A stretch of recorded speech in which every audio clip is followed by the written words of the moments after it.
What if I told you that a civilization as advanced as ours today vanished without a trace over 4,000 years ago? Picture this: a bustling city with streets laid out in perfect grids, homes equipped with indoor plumbing, and a society so organized that even their weights and measures were standardized across vast distances. This is the Indus Valley Civilization, one of the world's oldest and most mysterious societies. Yet, despite its remarkable achievements, it left behind a trail of unanswered questions that continue to baffle historians and archaeologists to this day. From the sudden disappearance of its people to the undeciphered script etched on thousands of artifacts, the Indus Valley Civilization is a treasure trove of enigmas. Why did such an advanced society collapse? What do the intricate symbols on their seals mean? And why, unlike other ancient civilizations, do we find no grand temples or palaces in their cities? These are just a few of the 25 puzzling mysteries that we'll explore in this video. By the end of our journey, you'll uncover the secrets of the Great Bath of Mohenjo-Daro, the purpose of the enigmatic Indus seals, and the surprising lack of evidence for warfare in this ancient society. But that's not all. Each mystery we unravel will lead us deeper into the heart of this fascinating civilization, revealing clues that might just rewrite history as we know it. So, are you ready to step into the shadows of the past and uncover the secrets of the Indus Valley? Let's begin. Now turning to the first and perhaps most baffling mystery of the Indus Valley Civilization, its sudden and unexplained disappearance around 1900 BCE. Imagine a thriving society with cities like Mohenjo-Daro and Harappa bustling with life, trade, and innovation, only to vanish almost overnight. What could have caused such a dramatic collapse? One leading theory points to climate change. Around this time, the region experienced significant shifts in weather patterns, leading to prolonged droughts. These droughts could have devastated agriculture, the backbone of the civilization, causing food shortages and forcing people to abandon their cities. Another possibility is the shifting course of the Indus River. If the river changed its path, it would have disrupted water supplies, trade routes, and the overall stability of the region. Some historians suggest that invasions by outside groups might have played a role. Evidence of possible conflict, though scarce, has been found in some areas. However, this theory is hotly debated as there is no clear proof of large-scale warfare or destruction. Others argue that internal collapse, perhaps due to social or political unrest, could have led to the civilization's downfall. Yet, despite these theories, the truth remains elusive. The lack of definitive evidence means that the disappearance of the Indus Valley Civilization is still one of history's greatest unsolved puzzles. What we do know is that this once thriving society left behind a legacy of innovation and mystery, inviting us to piece together the clues they left behind.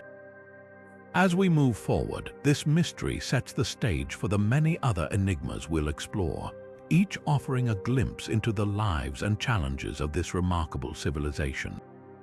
Now turning to the second mystery of the Indus Valley Civilization, the undeciphered Indus script. Among the many artifacts left behind by this ancient society, one of the most intriguing is the collection of symbols and inscriptions found on seals, pottery, and other objects.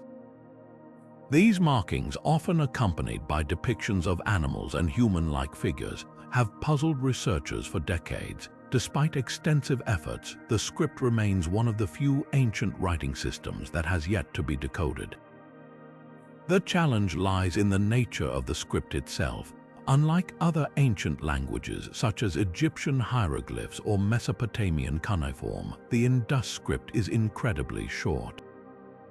Most inscriptions contain only a handful of symbols, making it difficult to identify patterns or establish a clear meaning.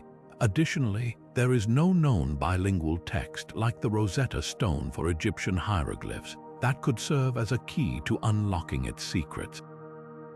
Linguists and archaeologists face another hurdle, the lack of context. Without a clear understanding of the civilization's language, culture, or even its spoken words, deciphering the script becomes a monumental task. Some researchers believe the symbols represent a form of proto-writing, perhaps used for administrative or religious purposes, while others argue it could be a fully developed language. The implications of decoding the Indus script are immense. If successful, it could reveal details about the civilization's governance, trade, religion, and daily life.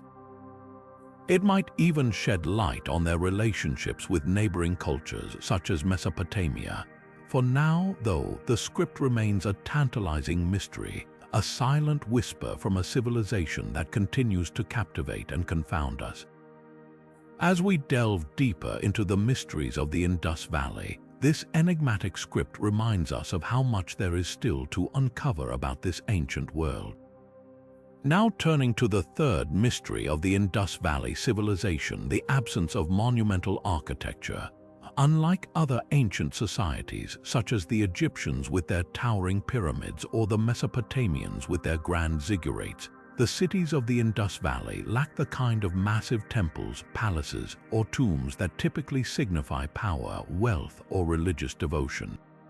This striking absence has led researchers to question what it reveals about the civilization's values, social structure, and way of life. One theory suggests that the Indus people may have had a more egalitarian society, where power and resources were distributed more evenly among the population. Without a ruling elite or a centralized authority demanding grand monuments, the focus may have been on practical, communal infrastructure instead. This is evident in the well-planned cities with their advanced drainage systems, standardized brick sizes, and uniform housing, which suggest a society that prioritized collective well-being over individual glorification. Another possibility is that their religious or spiritual practices did not require large, permanent structures. Unlike cultures that built temples to honor their gods, the Indus people may have conducted their rituals in open spaces or smaller, less permanent settings. The lack of clear religious buildings has made it difficult to understand their spiritual beliefs, but some researchers speculate that their faith may have been more personal or decentralized, focusing on household shrines or natural elements rather than grand temples. There's also the question of whether evidence of monumental architecture has simply been lost to time. The Indus Valley cities were built primarily with mud bricks, which are more susceptible to erosion and decay compared to the stone used by other civilizations. Over thousands of years, any large structures may have crumbled, leaving little trace for modern archaeologists to uncover. The absence of grand monuments in the Indus Valley continues to intrigue and puzzle researchers. It challenges our assumptions about what defines a great civilization and invites us to reconsider the ways in which societies express power, spirituality, and identity. As we move forward, this mystery reminds us that the Indus Valley Civilization was unique in ways we are only beginning to understand. Now turning to the fourth mystery of the Indus Valley Civilization, the advanced urban planning of Mohenjo-Daro. This ancient city stands as a testament to the remarkable ingenuity and organization of the Indus people. Unlike many other early civilizations, Mohenjo-Daro was meticulously planned with a grid-like layout that suggests a high level of foresight and coordination. The streets were laid out in precise, intersecting lines, creating a network of pathways that connected homes, public spaces, and markets. This level of urban planning was unprecedented for its time and speaks volumes about the civilization's ability to manage large-scale projects. One of the most striking features of Mohenjo-Daro is its sophisticated drainage system. The city was equipped with an intricate network of covered drains that ran alongside the streets, ensuring efficient waste disposal and preventing flooding during the monsoon season. These drains were carefully constructed with sloping floors to allow water to flow smoothly, and they were regularly maintained, indicating a society that valued cleanliness and public health. The attention to detail in the drainage system highlights the Indus people's advanced understanding of engineering and their commitment to creating a functional and hygienic urban environment. Another remarkable aspect of Mohenjo-Daro's urban planning is the use of standardized brick sizes. The bricks used in construction were uniformly sized with a consistent ratio of length to width to height. This standardization not only made construction more efficient, but also suggests a centralized authority or system of governance that regulated building practices. The uniformity in brick sizes across the city points to a highly organized society with shared knowledge and practices, further emphasizing the civilization's sophistication. The advanced urban planning of Mohenjo-Daro raises intriguing questions about the knowledge and governance of the Indus people. How did they achieve such a high level of coordination and precision in their city planning? What kind of leadership or administrative system was in place to oversee these large-scale projects? The answers to these questions remain elusive, but the evidence from Mohenjo-Daro suggests a society that was not only technologically advanced but also deeply committed to creating a harmonious and functional living environment for its people. As we explore the mysteries of the Indus Valley Civilization, the urban planning of Mohenjo-Daro stands out as a shining example of their ingenuity and organizational skills. It challenges our understanding of what ancient societies were capable of and invites us to marvel at the achievements of a civilization that thrived thousands of years ago. With the next phase of the journey in sight, we turn to another fascinating aspect of this enigmatic culture, the Great Bath of Mohenjo-Daro. Now turning to the fifth mystery of the Indus Valley Civilization, the Great Bath of Mohenjo-Daro. This massive, watertight structure is one of the most iconic and enigmatic features of the ancient city. Measuring approximately 12 meters long, 7 meters wide, and nearly 3 meters deep, the Great Bath was constructed with remarkable precision. Its walls were made of tightly fitted bricks, sealed with a layer of bitumen to prevent water from seeping through. This level of engineering sophistication suggests that the structure held great importance to the Indus people, but its exact purpose remains a subject of debate among historians and archaeologists. One prevailing theory is that the Great Bath served as a site for religious rituals. Water has long been associated with purification and spiritual significance in many cultures, and it's possible that the Indus people used the bath for ceremonial cleansing or other sacred practices. The structure's central location within the city, near what is believed to be a citadel or administrative complex, further supports the idea that it played a key role in the civilization's religious life. If this theory holds true, the Great Bath could provide valuable insights into the spiritual beliefs and practices of the Indus Valley people. Another possibility is that the Great Bath was used for public bathing, serving as an early example of communal hygiene. The Indus Valley Civilization is known for its advanced urban planning and emphasis on cleanliness, as seen in the city's elaborate drainage systems. The Great Bath may have been a place where residents gathered to bathe, socialize, and maintain personal hygiene. This interpretation aligns with the civilization's reputation for prioritizing public health and well-being, but it raises questions about how such a large structure was managed and maintained. Some researchers have proposed alternative functions for the Great Bath, suggesting it could have been used for water storage, as a reservoir during dry seasons, or even as a venue for recreational activities. The lack of definitive evidence makes it difficult to pinpoint its exact purpose, but each theory offers a unique perspective on the culture and priorities of the Indus people. What is clear, however, is that the Great Bath was a significant and carefully designed structure, reflecting the civilization's ingenuity and attention to detail.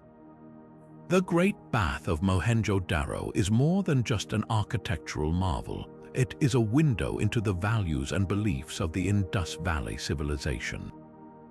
Whether it was a place of worship, a center for public health, or something else entirely, Its existence underscores the sophistication and complexity of this ancient society. As we continue to unravel the mysteries of the Indus Valley, the Great Bath stands as a testament to their enduring legacy and the questions that still surround their way of life. With the next phase of the journey in sight, we turn to another intriguing aspect of this civilization, the uniformity of Indus Valley artifacts. Now turning to the sixth mystery of the Indus Valley Civilization, the striking uniformity of its artifacts. One of the most fascinating aspects of this ancient society is the remarkable consistency found in their pottery, weights, and measures across cities that were often hundreds of kilometers apart.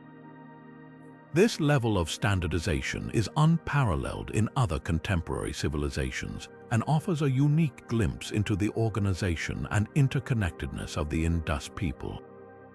Take, for example, the pottery discovered at sites like Mohenjo-Daro, Harappa, and Lothal.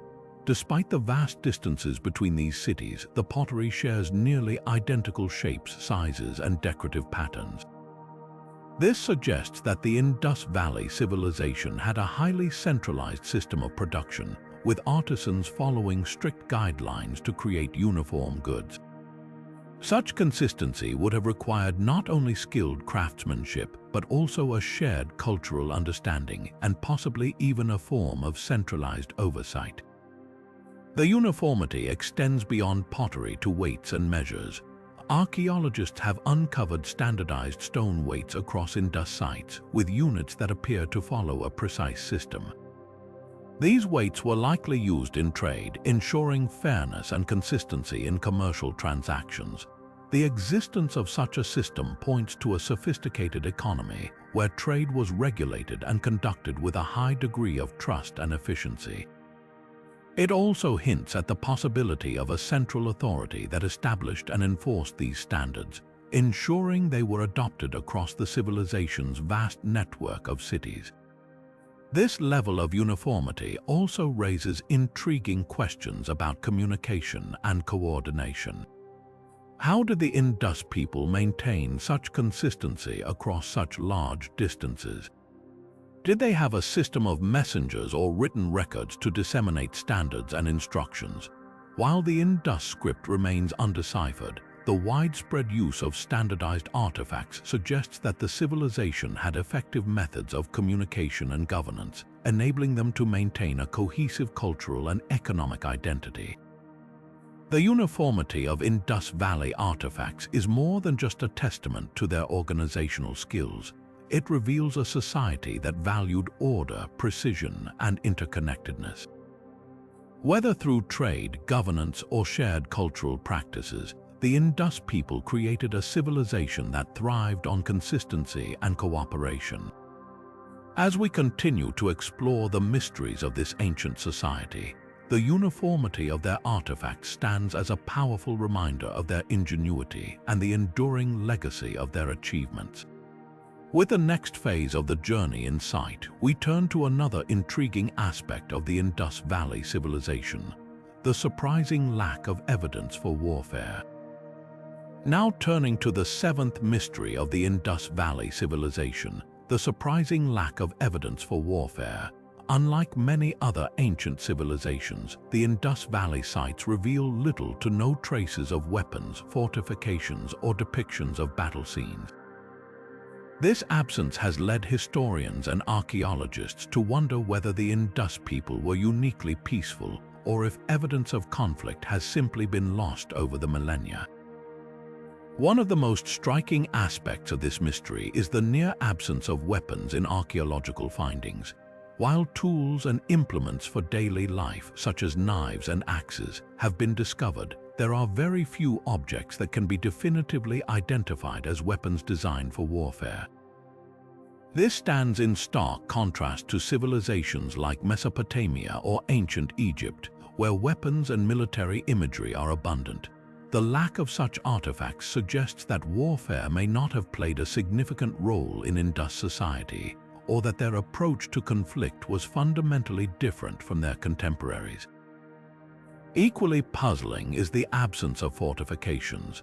Many ancient cities were surrounded by defensive walls or structures designed to protect against invasions.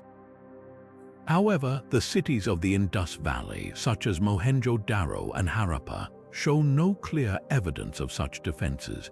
While some structures have been interpreted as possible city walls, their purpose remains debated. Were they built for flood control, as some researchers suggest, or were they indeed defensive in nature? Without definitive proof, the question remains open. Theories about the Indus people being a peaceful civilization are further supported by the lack of depictions of warfare in their art and iconography. Unlike other ancient cultures that glorified battles and conquests in their carvings and paintings, the Indus Valley artifacts focus on themes of daily life, animals, and possibly religious or ritualistic practices. This absence of martial imagery has led some scholars to propose that the Indus people may have prioritized cooperation and trade over conflict, fostering a society where warfare was rare or even non-existent. However, it's also possible that evidence of warfare has simply not survived the test of time. The Indus Valley Civilization flourished over 4,000 years ago, and much of its material culture has been lost to erosion, decay, or later human activity.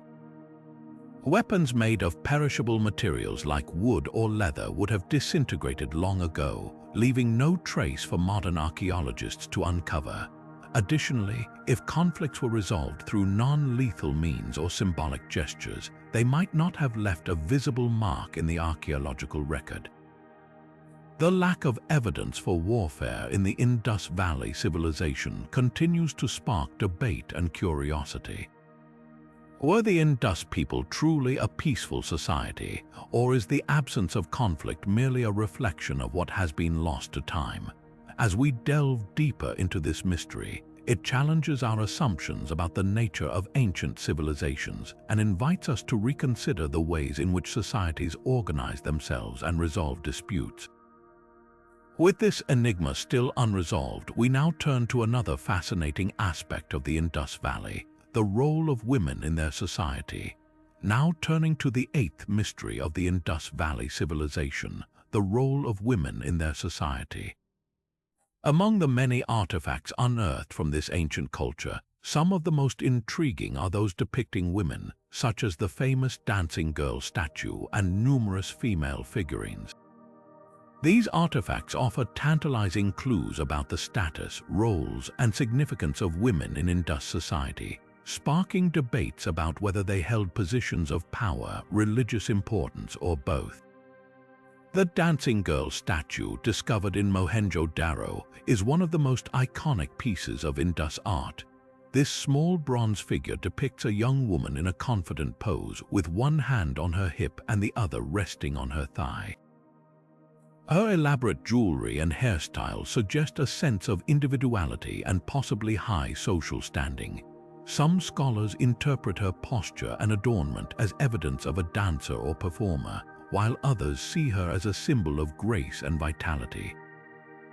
Regardless of her specific role, the dancing girl has become a powerful representation of the visibility and artistry of women in the Indus Valley. In addition to the dancing girl, numerous terracotta figurines of women have been found across Indus sites. These figurines often depict women with exaggerated features, such as wide hips and prominent breasts, leading some researchers to speculate that they may have been associated with fertility or motherhood. Others suggest that these figurines could represent goddesses or other religious figures, hinting at a society where women played a central role in spiritual practices. The abundance of such artifacts raises questions about whether the Indus Valley was a matriarchal society where women held significant authority, or if these depictions reflect a broader cultural emphasis on female symbolism. Theories about the role of women in Indus society are further complicated by the lack of clear evidence about their daily lives.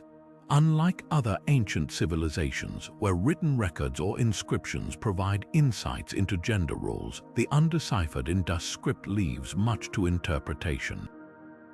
However, the prominence of female imagery in art and artifacts suggests that women were not only visible but also valued members of society.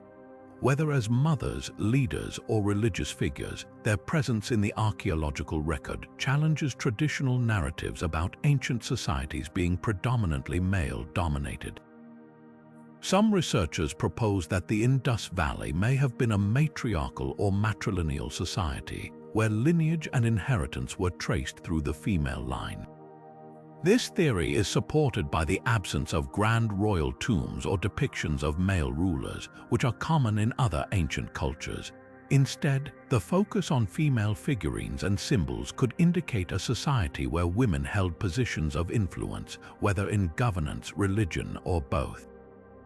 However, without definitive evidence, this remains a topic of speculation. The role of women in the Indus Valley Civilization continues to captivate researchers and enthusiasts alike. Were they central figures in a matriarchal society, or did their prominence stem from religious or symbolic significance?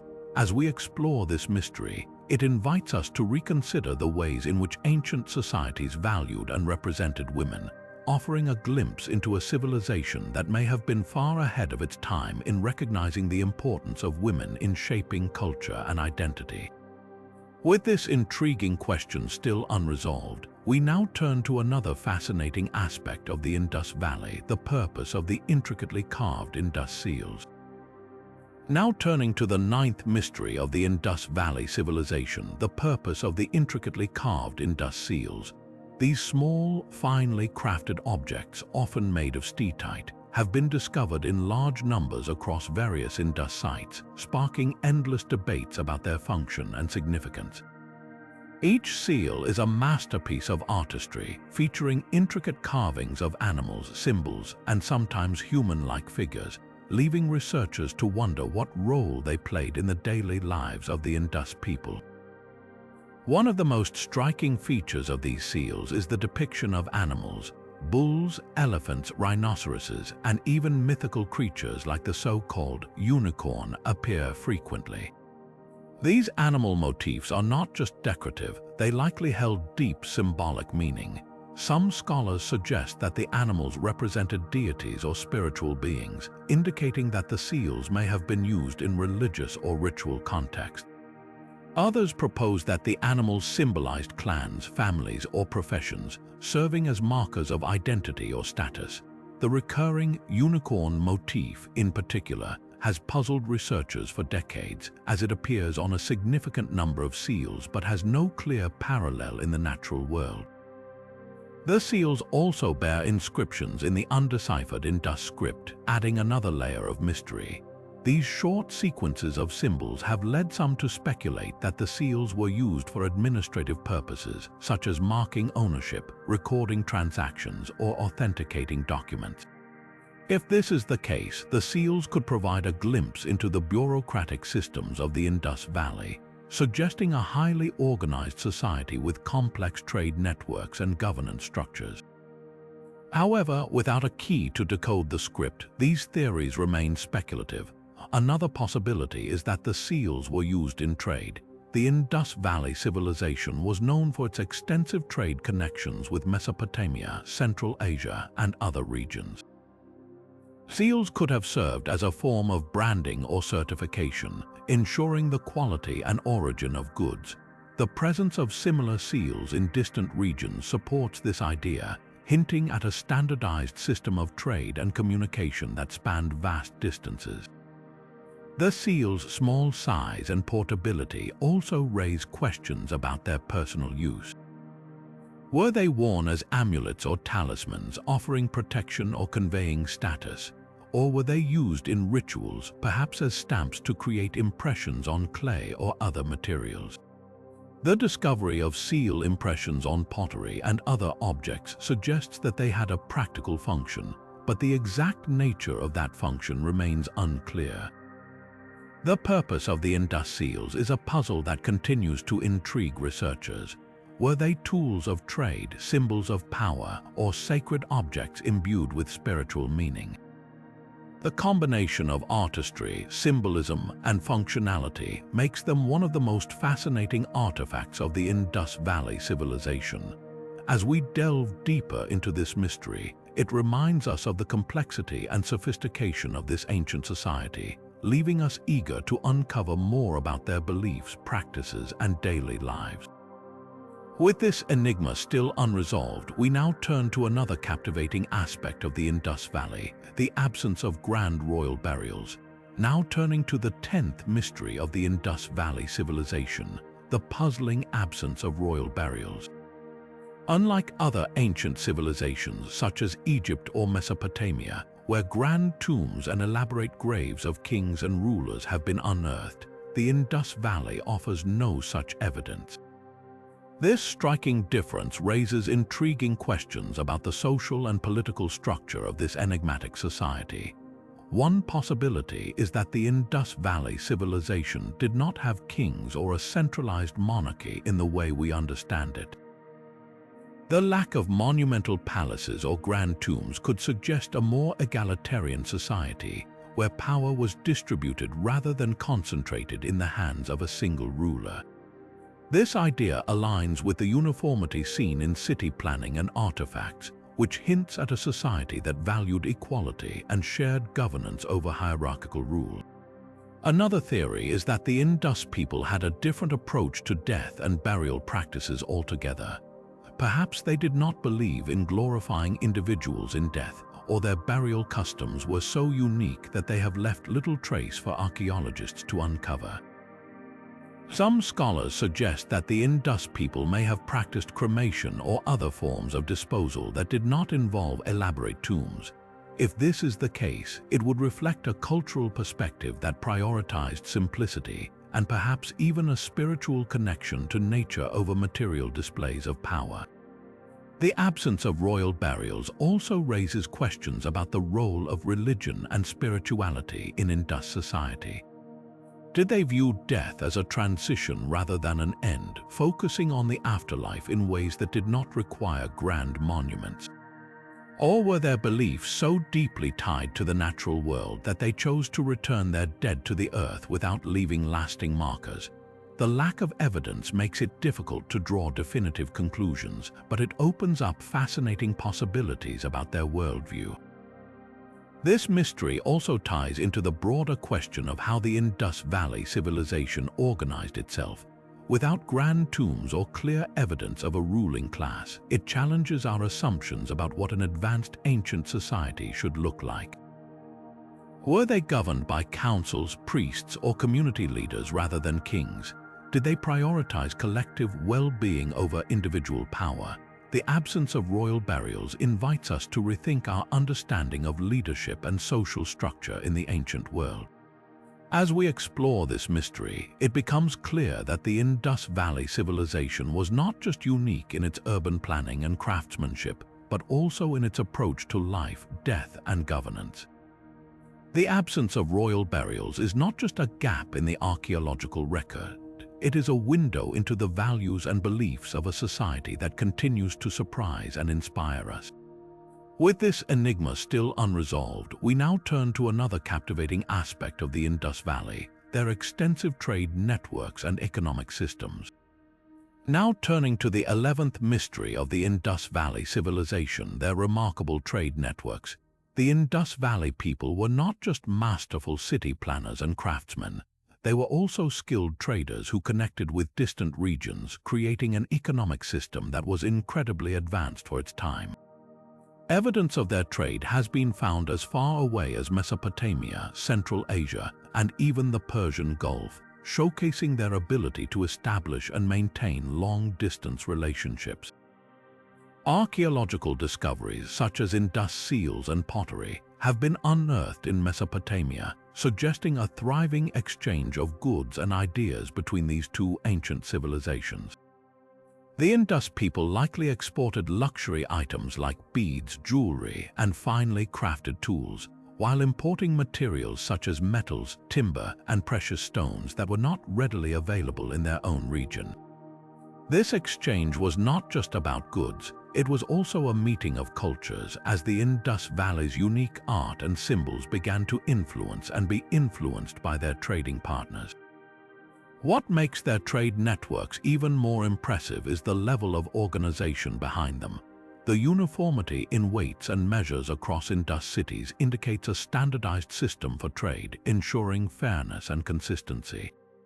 This suggests a centralized authority or a shared understanding of economic practices that facilitated smooth transactions.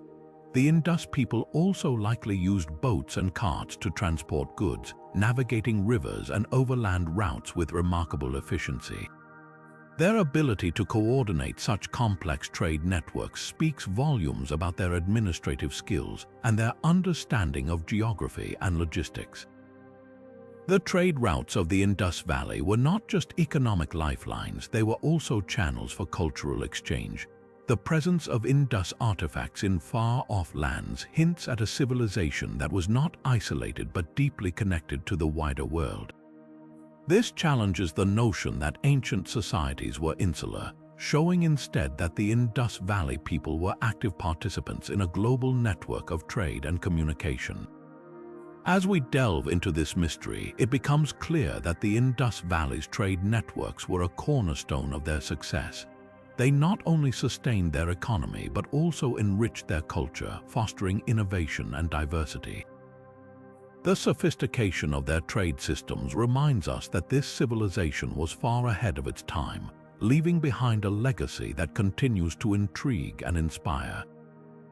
With this glimpse into their economic prowess, we now turn to another fascinating aspect of the Indus Valley, the decline of one of its greatest cities, Harappa.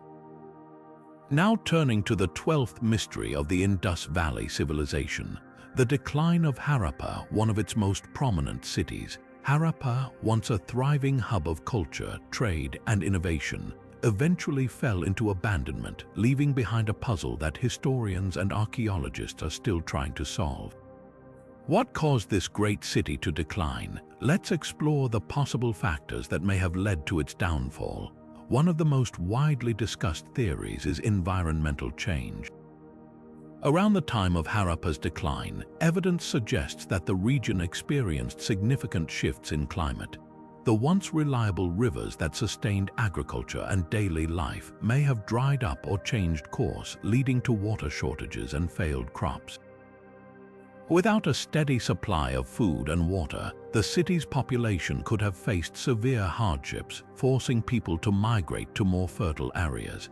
This theory is supported by geological studies that show changes in river patterns during this period, which would have disrupted the delicate balance of life in Harappa.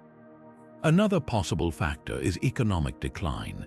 As trade networks weakened or collapsed, Harappa may have lost its access to essential resources and luxury goods. The disruption of trade routes, whether due to environmental changes or conflicts with neighboring regions, could have crippled the city's economy. Without the flow of goods and materials, the once thriving markets of Harappa may have dwindled, leading to a loss of wealth and stability. This economic downturn could have sparked social unrest as people struggled to adapt to the changing circumstances. Social upheaval is also a compelling explanation for Harappa's decline. As resources became scarce and living conditions worsened, tensions within the city may have risen. The social fabric that held Harappa together could have unraveled, leading to conflicts, power struggles, or even the breakdown of governance. Without a strong central authority to maintain order, the city may have descended into chaos, making it impossible to sustain its population and infrastructure. While these theories provide possible explanations, the truth is that no single factor can fully account for Harappa's decline. It's likely that a combination of environmental, economic, and social pressures contributed to the city's abandonment. The mystery of Harappa's fall reminds us of the fragility of even the most advanced civilizations and the complex interplay of forces that shape their destinies. As we reflect on the decline of Harappa, we are left with more questions than answers. What lessons can we learn from its downfall, and how does this ancient city's story resonate with the challenges we face today? With these thoughts in mind, we now turn to another remarkable aspect of the Indus Valley Civilization: their advanced water management systems, which played a crucial role in sustaining their cities and way of life. Now turning to the 13th mystery of the Indus Valley Civilization, their remarkable water management systems. The people of the Indus Valley were not only skilled urban planners but also masterful engineers when it came to harnessing and managing water. Their innovations in this area were centuries ahead of their time and played a vital role in sustaining their cities and way of life. One of the most striking features of their water management was the intricate network of wells. These wells were carefully constructed to provide a reliable source of clean water for drinking, cooking, and bathing. Unlike many other ancient civilizations that relied on rivers or natural springs, the Indus Valley people engineered their own water supply, ensuring that their cities could thrive even in areas where water was scarce. The wells were often lined with bricks to prevent contamination, showcasing their understanding of hygiene and public health. Equally impressive were their drainage systems, which were far more advanced than anything seen in other contemporary civilizations. Each house in cities like Mohenjo-Daro and Harappa was connected to a sophisticated network of covered drains. These drains carried wastewater away from homes and into larger public sewers, which were designed to prevent flooding and maintain cleanliness. The precision and foresight behind these systems suggest a deep understanding of urban planning and a commitment to maintaining a high standard of living for their citizens. Reservoirs also played a crucial role in their water management. These large man-made structures were used to store water during the rainy season, ensuring a steady supply during drier months. The reservoirs were strategically placed to collect rainwater and runoff, demonstrating their ability to adapt to the region's climate and environmental conditions. This foresight allowed them to sustain agriculture and daily life even in the face of unpredictable weather patterns. The Indus Valley's relationship with water went beyond practicality. It was deeply intertwined with their culture and beliefs. Water was likely seen as a sacred resource, essential for both survival and spiritual well-being. This reverence for water is reflected in structures like the Great Bath of Mohenjo-Daro, which may have been used for ritual purification or communal gatherings. The careful management of water resources highlights not only their engineering prowess but also their respect for the natural world. As we marvel at these ancient innovations, we are reminded of the ingenuity and foresight of the Indus Valley people. Their water management systems were not just functional, they were a testament to their ability to harmonize with their environment and create sustainable solutions for their communities. With this in mind, we now turn to the next mystery, which explores the significance of animal depictions in their art and culture. Now turning to the 14th mystery of the Indus Valley Civilization, the significance of animal depictions in their art and culture. The people of the Indus Valley left behind a rich legacy of artifacts adorned with images of animals, from bulls and elephants to the enigmatic unicorn-like creatures. These depictions were not merely decorative, they offer us a fascinating glimpse into the beliefs, values, and daily life of this ancient civilization. One of the most commonly depicted animals is the bull, which appears frequently on seals, pottery, and other artifacts. The bull's powerful and robust form suggests it may have held symbolic importance, possibly representing strength, fertility, or even a connection to agricultural practices. Some scholars believe the bull was associated with a deity or played a role in religious rituals, given its prominence in Indus art. Its recurring presence hints at a deep cultural significance that extended beyond mere admiration for the animal itself. Another notable animal in Indus art is the elephant. Elephants were likely revered for their intelligence and strength, and their depictions may reflect their role in both practical and symbolic contexts. Elephants could have been used in labor or transportation, but they might also have held spiritual meaning, symbolizing wisdom or divine power. The careful attention to detail in these depictions suggests that elephants were more than just animals, they were integral to the Indus people's worldview. Perhaps the most intriguing of all is the so-called unicorn, a mythical creature depicted on many Indus seals. Unlike the unicorns of later folklore, this creature appears to be a composite animal, possibly a bull with a single horn. The true meaning of this symbol remains a mystery, but it has sparked countless theories. Some suggest it represents a mythical or sacred animal, while others believe it could symbolize a powerful clan or even a trade guild. Whatever its meaning, the unicorn motif is one of the most distinctive and puzzling aspects of Indus art. Beyond their symbolic or religious significance, these animal depictions may also reflect the economic importance of certain species. For example, bulls and elephants could have been vital to agriculture, transportation, or trade, making them central to the civilization's prosperity. The frequent portrayal of these animals suggests they were not only part of the Indus people's daily lives, but also deeply embedded in their cultural identity. As we examine these animal depictions, we are reminded of the complexity and richness of Indus Valley culture. Their art was not just a reflection of the natural world, but a window into their beliefs, values, and way of life. With this in mind, we now turn to the next mystery, which delves into the religious practices of the Indus Valley Civilization and the challenges of understanding their spiritual world. Now turning to the 15th mystery of the Indus Valley Civilization, their religious practices. Unlike many other ancient civilizations, the Indus Valley people left behind no grand temples, towering statues of gods, or elaborate altars. This absence of clear religious structures has puzzled archaeologists and historians for decades. What little we know about their spiritual world comes from the artifacts and symbols they left behind, offering us tantalizing but incomplete clues. One of the most intriguing aspects of Indus religion is the lack of definitive evidence for a centralized religious system. While other ancient cultures, like the Egyptians or Mesopotamians, built monumental temples to honor their gods, the Indus Valley seems to have taken a different approach. Some scholars suggest that their religious practices may have been more decentralized, possibly taking place in homes or communal spaces rather than grand structures. This could indicate a more personal or community-based form of worship, though this remains speculative. The artifacts that do survive provide some insight into their spiritual beliefs.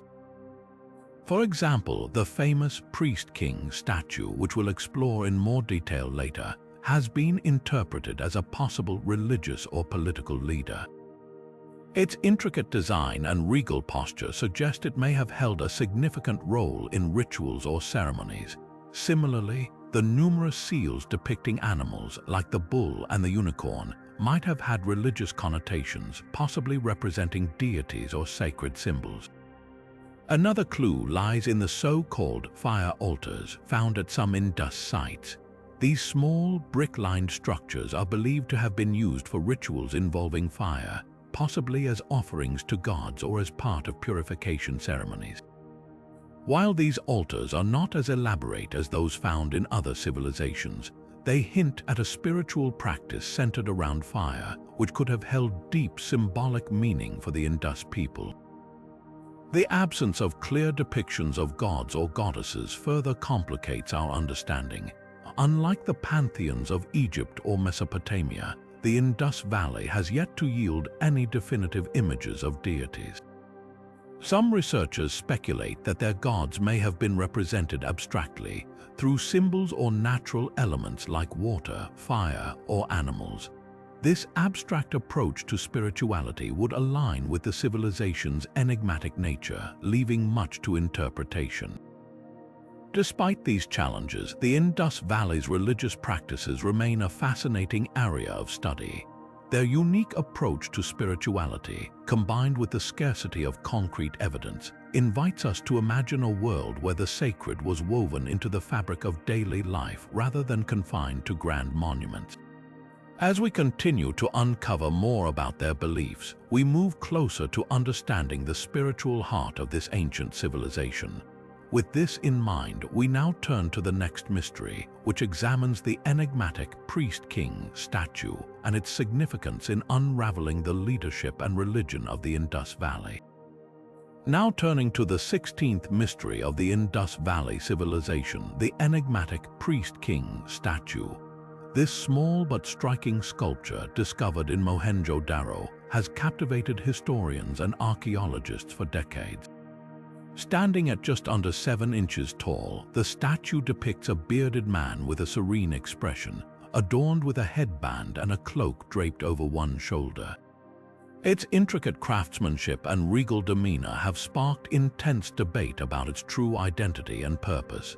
The central question surrounding the priest-king is whether it represents a ruler, a religious leader, or perhaps even a deity.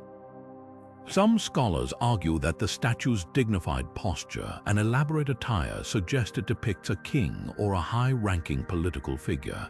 If this interpretation is correct, it would provide rare insight into the leadership structure of the Indus Valley, a civilization that has left behind little evidence of centralized authority.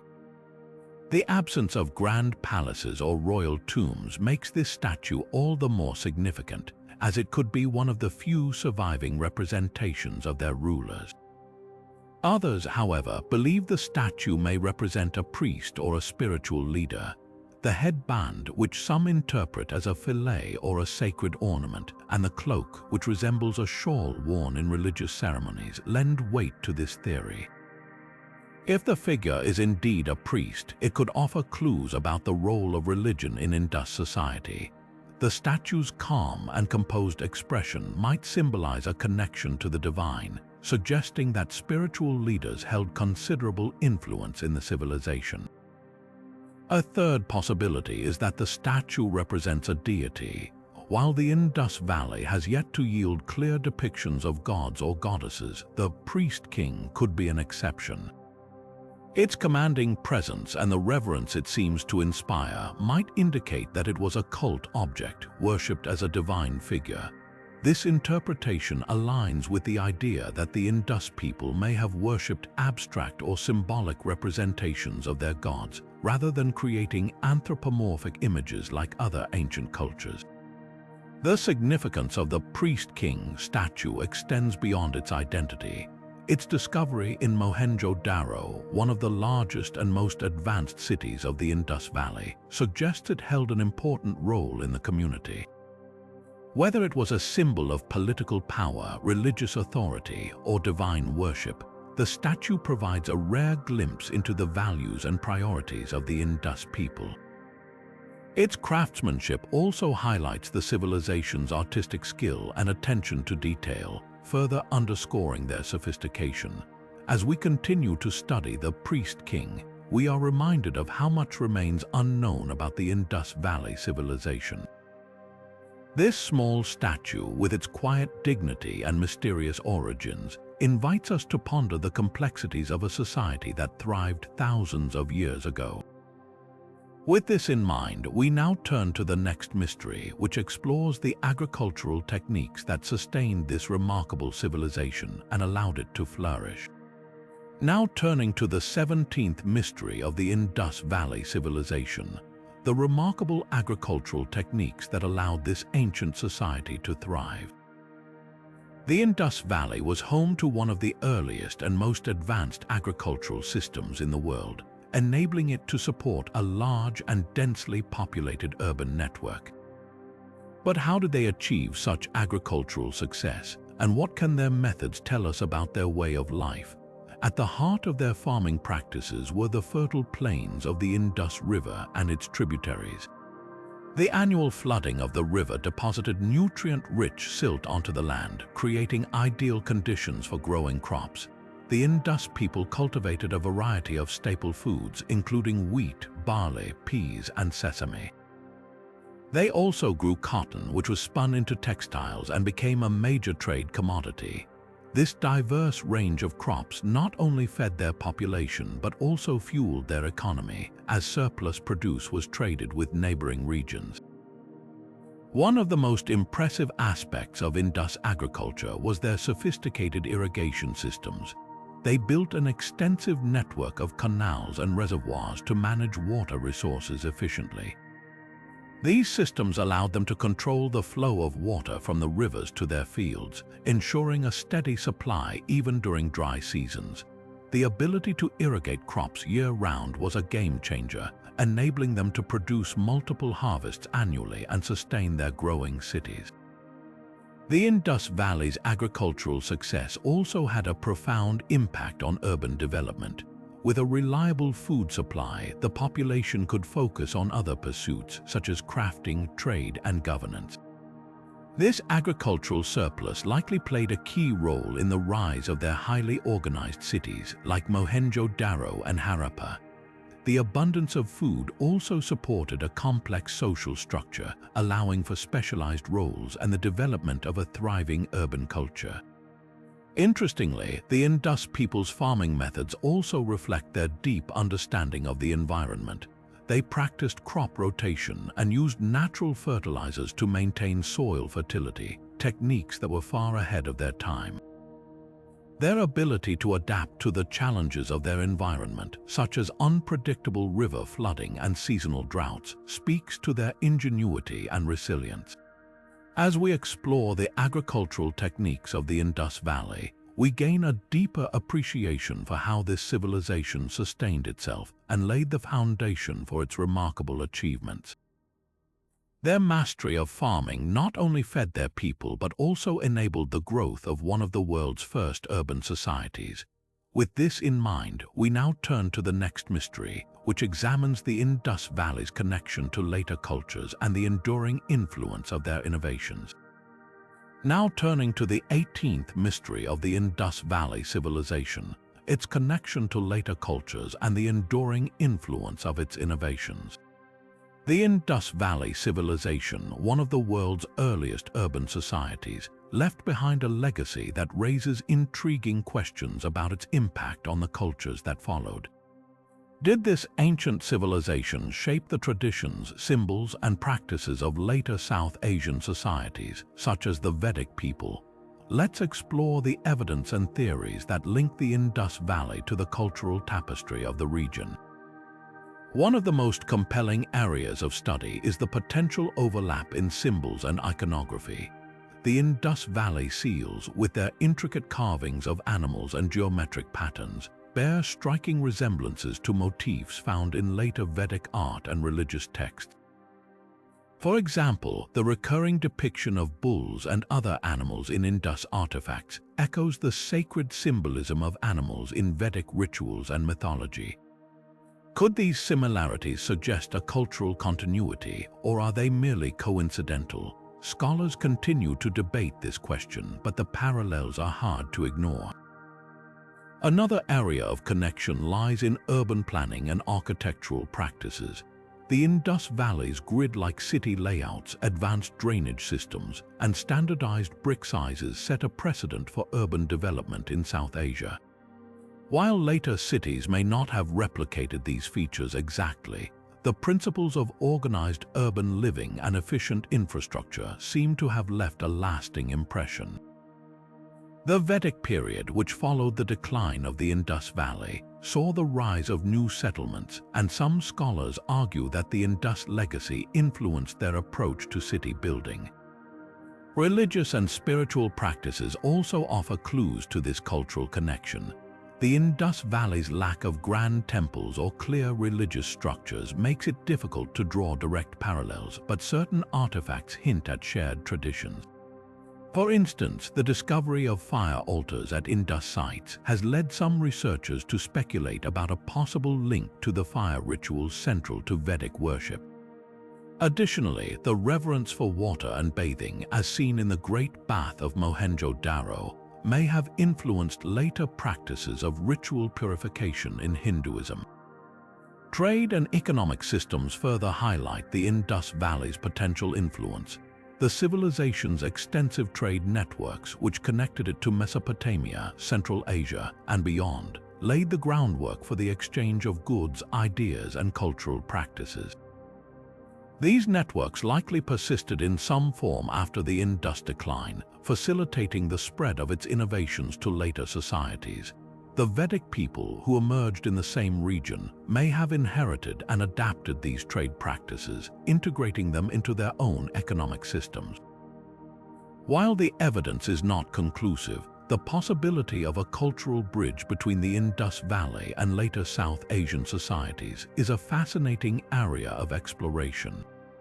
The similarities in symbols, urban planning, and practices suggest that the Indus Valley's legacy may have endured long after its cities were abandoned.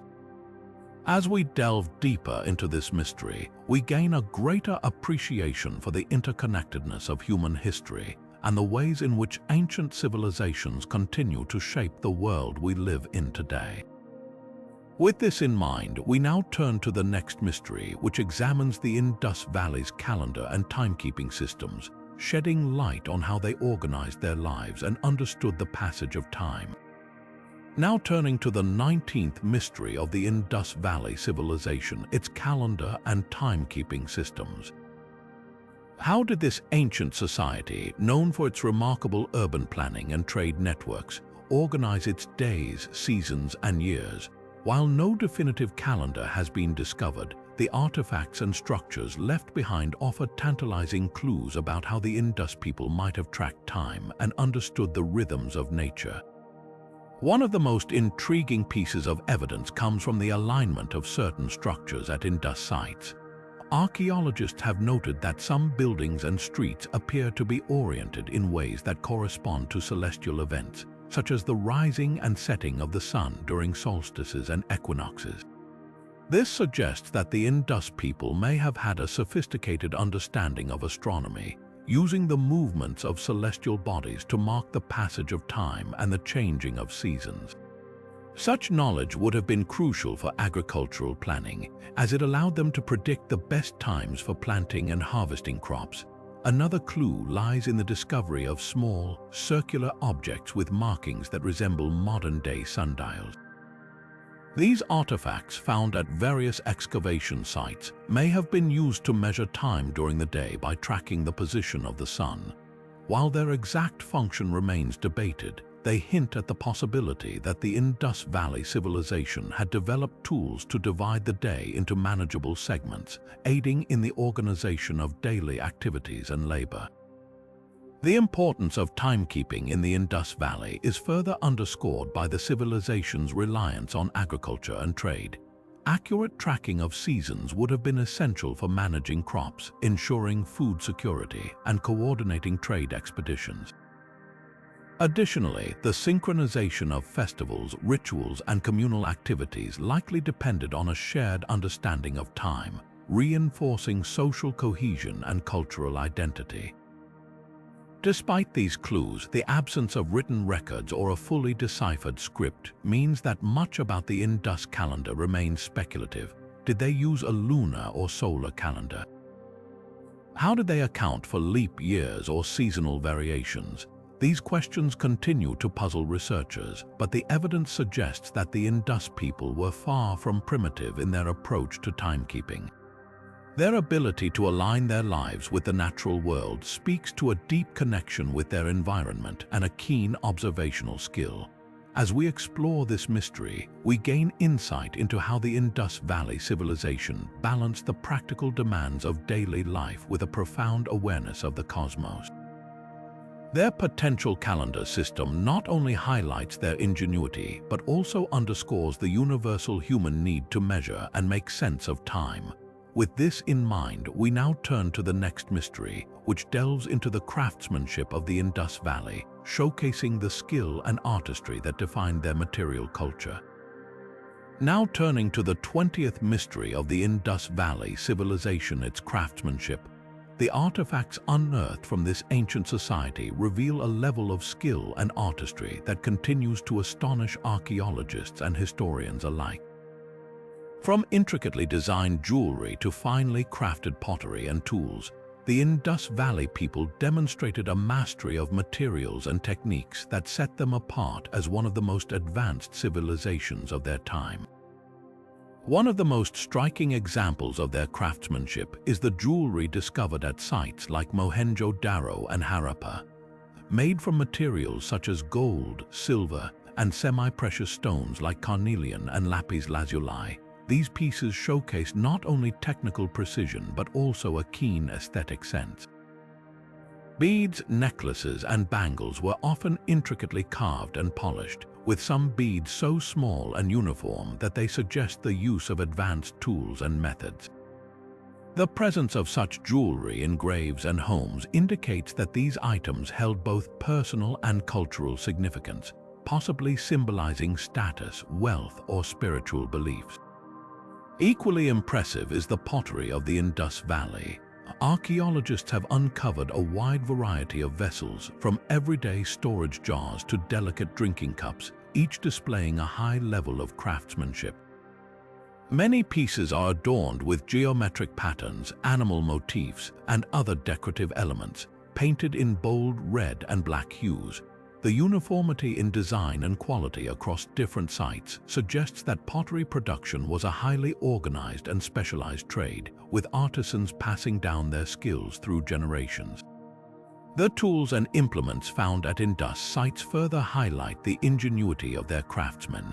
Made from materials like copper, bronze, and stone, these tools were designed for a range of purposes, from agriculture to construction. The precision and durability of these objects indicate a deep understanding of metallurgy and engineering. For instance, the standardized weights and measures used in trade were likely crafted with meticulous care, ensuring consistency and fairness in economic transactions. The role of craftsmen in Indus society was undoubtedly significant.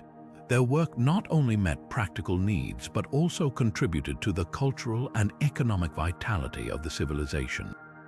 The exchange of crafted goods, both within the Indus Valley and with distant regions like Mesopotamia, highlights the importance of artisans in fostering trade and cultural connections. Moreover, the aesthetic quality of their creations suggests that craftsmanship was not merely a utilitarian pursuit, but also a form of artistic expression, reflecting the values and identity of the Indus people. As we marvel at the craftsmanship of the Indus Valley, we are reminded of the enduring legacy of their artisans. Their ability to transform raw materials into objects of beauty and utility speaks to a society that valued skill, creativity, and innovation. With this appreciation for their artistry, we now turn to the next mystery, which explores the social hierarchy of the Indus Valley and what it reveals about their way of life. Now turning to the 21st mystery of the Indus Valley Civilization, its social hierarchy. One of the most intriguing questions about this ancient society is whether it was structured around a rigid class system or if it leaned toward a more egalitarian way of life. The evidence we have, from housing patterns to artifacts and city layouts, offers fascinating clues but no definitive answers. Let's start with the housing. Excavations at major sites like Mohenjo-Daro and Harappa reveal a striking uniformity in the size and design of residential buildings. Most homes were constructed with standardized bricks and featured similar layouts, including courtyards, private wells, and advanced drainage systems. This consistency suggests that wealth and resources may have been distributed relatively evenly among the population. However, there are exceptions. A few larger, more elaborate structures have been found, which some scholars interpret as homes for elites or community leaders. Could these indicate the presence of a ruling class, or were they simply communal spaces? The debate continues. Artifacts also provide insights into the social structure of the Indus Valley. While the craftsmanship we discussed earlier shows a high level of skill and specialization, there is little evidence of extravagant personal possessions that would clearly mark someone as belonging to an upper class. For example, jewelry and pottery were widely distributed, and even tools and weights were standardized, suggesting that access to goods was not restricted to a privileged few. On the other hand, the intricate seals found at many sites, often depicting animals and symbols, might hint at a class of administrators or traders who held significant influence. Were these individuals part of a hierarchical system, or were they simply skilled professionals in a more egalitarian society? The layout of Indus cities further complicates the picture. The grid-like streets, public wells, and shared drainage systems suggest a high degree of urban planning and collective decision-making. This level of organization implies some form of central authority, but whether that authority was concentrated in the hands of a few or distributed among many remains unclear. The absence of grand palaces or temples, unlike in other ancient civilizations, has led some to argue that the Indus Valley may have been more egalitarian, with power shared among community leaders or councils. So, what does all this mean? The evidence paints a picture of a society that valued order and cooperation, but whether it was truly egalitarian or had subtle hierarchies is still up for debate. What we can say with certainty is that the Indus Valley Civilization was remarkably advanced in its ability to balance individual needs with collective well-being. As we continue to uncover more about their way of life, the question of their social structure remains one of the most compelling mysteries of this ancient culture. With this in mind, we now turn to the next mystery, which explores the maritime capabilities of the Indus Valley and how they expanded their reach across land and sea. Now turning to the 22nd mystery of the Indus Valley Civilization, its maritime capabilities. While we often think of this ancient society as a land-based civilization, evidence suggests they were also skilled navigators who ventured beyond their rivers to explore and trade across vast distances. The question is, how did they achieve this, and what does it tell us about their ingenuity and ambition? One of the most compelling pieces of evidence comes from the discovery of dockyards at sites like Lothal, a major Indus Valley city located near the Gulf of Combat. These dockyards, complete with channels and locks, suggest a sophisticated understanding of water management and shipbuilding. Archaeologists believe these structures were used to load and unload goods from boats, indicating that the Indus people were not only river navigators but also capable of maritime trade. The presence of seals and artifacts from Mesopotamia and other distant regions further supports the idea that they engaged in long-distance trade by sea.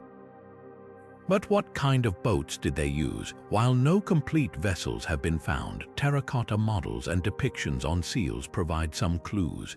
These models show flat-bottomed boats, likely designed for navigating both rivers and shallow coastal waters. Some scholars suggest that larger, more robust ships may have been used for ocean voyages, though this remains speculative. What we do know is that the Indus people had the knowledge and technology to build boats that could carry goods and people across significant distances. Trade was undoubtedly a driving force behind their maritime activities. The Indus Valley was rich in resources like cotton, beads, and precious stones, which were highly sought after by neighboring civilizations. By establishing trade routes via rivers and the sea, they could exchange these goods for materials like copper, tin, and luxury items from Mesopotamia and beyond. This network of trade not only boosted their economy but also facilitated cultural exchange, spreading Indus Valley ideas and technologies to other parts of the ancient world. The rivers themselves played a crucial role in their maritime endeavors. The Indus River and its tributaries served as natural highways connecting inland cities to coastal ports. This allowed goods to be transported efficiently from production centers to trade hubs, where they could be shipped to distant markets. The civilization's advanced understanding of hydrology, as seen in their water management systems, likely extended to their navigation techniques, enabling them to harness the power of rivers and tides to their advantage. So, what does this tell us about the Indus Valley Civilization? Their maritime capabilities reveal a society that was not only innovative but also outward-looking. By mastering river and sea navigation, they expanded their reach far beyond their homeland, establishing connections with distant cultures and securing their place as a major player in the ancient world. As we continue to uncover more about their seafaring achievements, the story of the Indus Valley grows even more fascinating. With this in mind, we now turn to the next mystery, which delves into the health and medical practices of this remarkable civilization. Now turning to the 23rd mystery of the Indus Valley Civilization, their health and medical practices. While much about their daily lives remains shrouded in mystery, archaeological discoveries have provided fascinating glimpses into how the Indus people cared for their well-being. From advanced dental procedures to the use of herbal remedies, their approach to health reveals a society that valued both physical and communal wellness. One of the most intriguing pieces of evidence comes from the discovery of drilled teeth in skeletal remains found at Indus Valley sites. These teeth, with carefully made holes, suggest that the civilization had a rudimentary understanding of dental surgery. Archaeologists believe that these procedures were likely performed to treat tooth decay or abscesses, using tools made of flint or copper. This level of medical knowledge is remarkable for its time and indicates that the Indus people had developed specialized skills to address health issues. Beyond dental care, there is evidence that the Indus Valley Civilization relied heavily on herbal remedies for treating illnesses. While no written records of their medical practices survive, the presence of certain plants and seeds at excavation sites hints at their use in traditional medicine. For example, the remains of plants like turmeric and neem, known for their medicinal properties, have been found in abundance. These plants were likely used to treat infections, inflammation, and other ailments, showcasing their understanding of natural remedies. Public health was another area where the Indus people excelled. Their cities, such as Mohenjo-Daro and Harappa, were equipped with advanced drainage systems and clean water supplies, which were crucial for preventing the spread of disease. The Great Bath of Mohenjo-Daro, for instance, may have served not only as a ritual site but also as a place for communal hygiene. The emphasis on cleanliness and sanitation reflects a society that prioritized public health long before such concepts became widespread in other civilizations. The Indus Valley's approach to health and medicine also highlights their holistic view of well-being. By combining practical medical treatments with preventive measures, they created a system that addressed both individual and communal health needs. This balance between innovation and practicality is yet another testament to their ingenuity and forward-thinking mindset. As we uncover more about their medical practices, the Indus Valley Civilization continues to surprise us with its sophistication and resourcefulness. Their achievements in health and medicine not only improved the quality of life for their people, but also laid the groundwork for future advancements in the field. With this in mind, we now turn to the next mystery, which explores the playful side of the Indus Valley, their toys and games. Now turning to the 24th mystery of the Indus Valley Civilization, their toys and games. While much of what we know about this ancient society comes from their impressive urban planning and advanced technologies, the discovery of toys and gaming artifacts offers a delightful glimpse into the lighter side of their lives. These playful objects reveal not only how the Indus people entertained themselves, but also how they nurtured childhood, fostered social bonds, and perhaps even passed down cultural traditions. Among the most fascinating finds are small clay toys, including miniature carts, animals, and figurines. These toys, often intricately crafted, suggest that children in the Indus Valley enjoyed a rich, imaginative life. The miniature carts, complete with wheels and axles, hint at a society that valued both play and practicality, as these toys may have also served as educational tools to teach children about transportation and craftsmanship. Similarly, animal figurines such as bulls and birds could have been used to teach children about the natural world or the animals that played a role in their daily lives. Dice and game boards are another intriguing aspect of Indus Valley leisure. Archaeologists have uncovered cubical dice made of terracotta and stone, strikingly similar to the dice we use today. These dice, along with game boards marked with grids or patterns, suggest that the Indus people enjoyed games of chance and strategy. Some researchers believe these games may have been played not just for fun, but also as a way to socialize, compete, or even teach mathematical concepts. The presence of such games across multiple sites indicates that they were a widespread and cherished part of Indus Valley culture. The discovery of these toys and games also sheds light on the role of childhood in the civilization. The care and craftsmanship invested in these objects suggest that children were valued and that their development and happiness were important to the society. Additionally, the variety of toys and games points to a culture that encouraged creativity, learning, and social interaction from a young age. Beyond childhood, these artifacts reveal how the Indus people balanced work and leisure. In a civilization known for its meticulous urban planning and labor-intensive agriculture, the presence of toys and games highlights the importance of relaxation and recreation. They remind us that even in a society focused on progress and productivity, there was always room for play and joy. As we explore these playful artifacts, we gain a deeper understanding of the Indus Valley Civilization, not just as a society of builders and innovators, but also as a community that cherished the simple pleasures of life.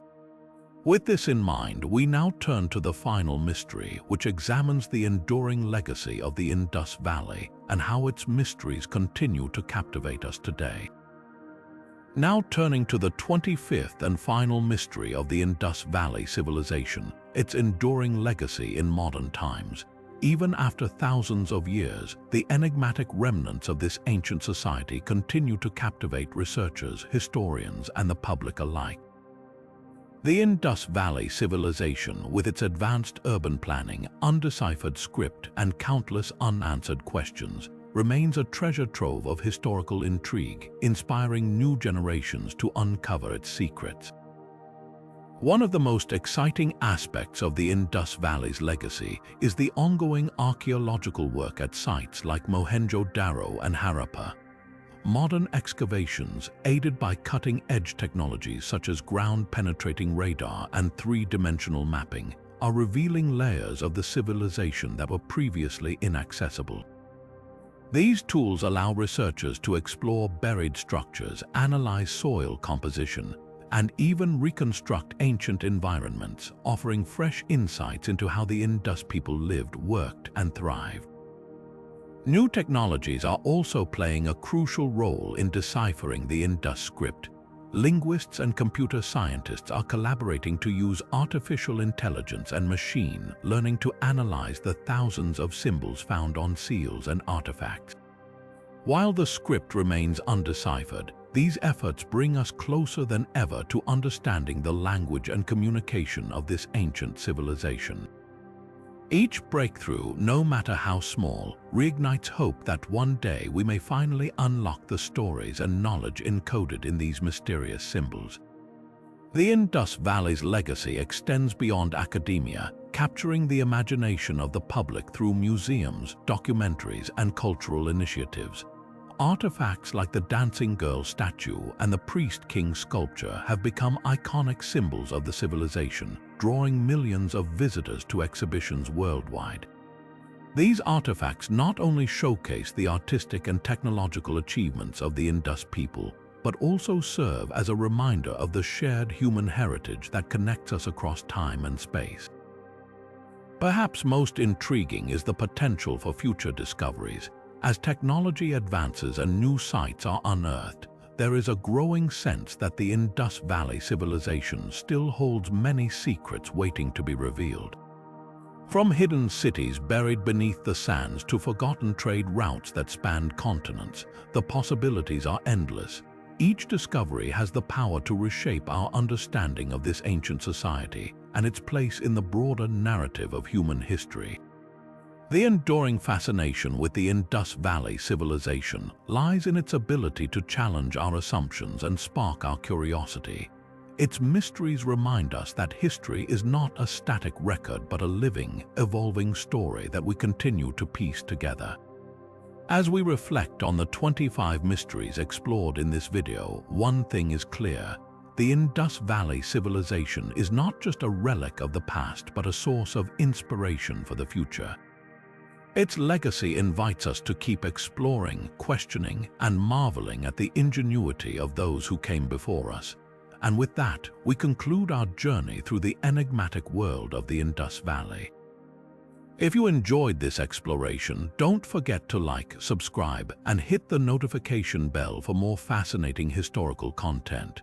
Until next time, keep wondering, keep discovering, and keep unraveling the mysteries of our shared past. Now turning to the conclusion of our journey through the 25 mysteries of the Indus Valley Civilization, it's clear that this ancient society continues to captivate us with its enigmatic legacy. From the sudden disappearance of its people to the undeciphered script, the absence of monumental architecture, and the advanced urban planning of cities like Mohenjo-Daro, each mystery offers a glimpse into a civilization that was both sophisticated and deeply mysterious. These puzzles remind us that history is not just about what we know, but also about what we have yet to discover. The Indus Valley Civilization challenges us to rethink our understanding of ancient societies. Its lack of clear evidence for warfare, the uniformity of its artifacts, and the advanced water management systems all point to a culture that was remarkably organized and innovative. Yet, so much remains unknown. Why did they leave no grand temples or royal tombs? What role did women play in their society? And what stories are hidden within the symbols of their undeciphered script? These questions continue to drive researchers and enthusiasts alike, fueling a passion for uncovering the truth. As we reflect on these mysteries, it's important to recognize the significance of continued research. Every new excavation, every technological advancement, and every fresh perspective brings us closer to unraveling the secrets of the Indus Valley. The work being done today, whether through artificial intelligence, ground-penetrating radar, or collaborative international efforts, holds the promise of groundbreaking discoveries that could reshape our understanding of this ancient civilization. But the Indus Valley's legacy is not just for scholars and archaeologists. It belongs to all of us. Its mysteries invite us to marvel at the ingenuity of our ancestors and to appreciate the shared human heritage that connects us across millennia. Whether it's the iconic dancing girl statue, the intricate seals, or the sprawling city layouts, these remnants of the past remind us of the enduring power of curiosity and exploration. So, as we conclude this exploration, we invite you to share your thoughts. Which of these 25 mysteries fascinates you the most? Is it the advanced urban planning, the undeciphered script, or perhaps the enigmatic priest-king statue? Let us know in the comments below, and if you enjoyed this journey through the Indus Valley's mysteries, don't forget to like, subscribe, and hit the notification bell for more fascinating historical content. Together, let's keep uncovering the stories of our shared past and celebrating the wonders of human history. Until next time, keep wondering, keep discovering, and keep unraveling the mysteries that connect us all.